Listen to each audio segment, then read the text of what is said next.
Македонската кошаркарска сцена полека се буди летово, додека клубовите ја користат пузата за формирање конкурентни ростери за сезона 2025-2026. ТФТ Скопје успе да го задржи еден од своите најперспективни играчи, Тома Стојановски.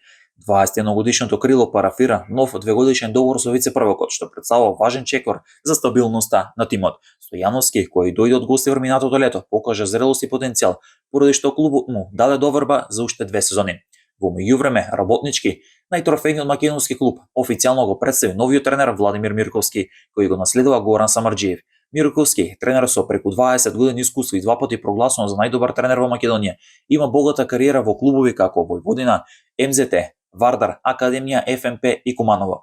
Како дел од неговиот стручен штаб се приклучи Сашо Тодоровски со искуство во ЦСКА Москва. Тиквеш пак веќе го подготвува тимот за новата сезона во првата лига, откако минатата година избори опснува преку плејаутот. Ново име во тимот е Благој Димитриев, кој доаѓа од екипата на Феникс.